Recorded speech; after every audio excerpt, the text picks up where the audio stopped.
tri-state, 7 people are confirmed dead, dozens of others injured. Tonight, Local 12 News has team coverage from some of the hardest hit areas. In Holton, Indiana, several homes and businesses are destroyed. Tonight, more than a dozen people there are forced to stay in a shelter. Good evening, everyone. Local 12 News is providing continuing coverage at 10:30. Tornadoes cut a deadly path of destruction across the tri-state. Tonight, 7 people are confirmed dead. Local 12's Rich Jaffe is live in New Richmond. He spent the evening in nearby Moscow. Rich? Rob, New Richmond High School has been opened up as a shelter for the survivors of the disaster in Moscow. We're about 5 miles away from Moscow.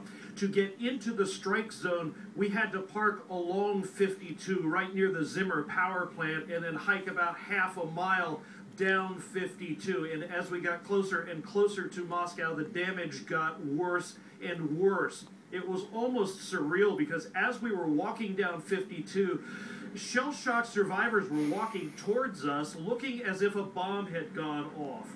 The cross streets in Moscow run in descending order, but the damage increased with every step. The closer you got to the river, the worse it got. Many houses here flattened or destroyed, trees split apart, power lines and wires everywhere. An intense search was on for the woman who lived in this house, Carol Forsty. According to officials here, she was the community's only fatality. Along the river, just a block away from Carol's house, almost all of the houses were destroyed. Ironically, Ken Chambers and his wife moved into their house after the '97 flood. Their home was ready for a flood, but not for a tornado. Pretty much every house is completely destroyed. Ours, I don't know, it's 50-50 whether they can repair it or not. We were lucky enough that we had a home built after the '97 flood, and the foundation is real thick, so we were in the basement, we were okay.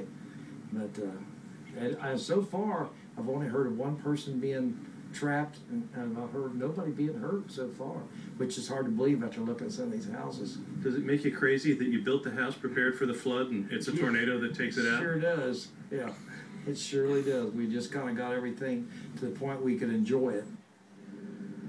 Now, obviously, the news became a lot worse because one of his neighbors perished in the midst of all of that. I will tell you, though, as you oftentimes see in disasters like this, one of the most encouraging things of all was as we made our way into that community, looking at all the devastation, we had people walking down the streets. They were checking on their neighbors. They were saying, hey, have you seen? Hey, have you heard from? They were going door to door, many of them carrying little babies in their arms as they were going.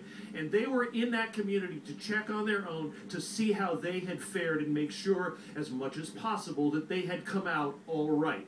Tonight, it's going to be a whole different ballgame, and certainly the morning is going to dawn pretty ugly in Moscow, but it's a tough community, and I'm sure they will begin rebuilding as soon as they can. Rob? That story is being told over and over and over tonight in our different communities, isn't it? Rich, thanks very much. Sure. The storm dropped large.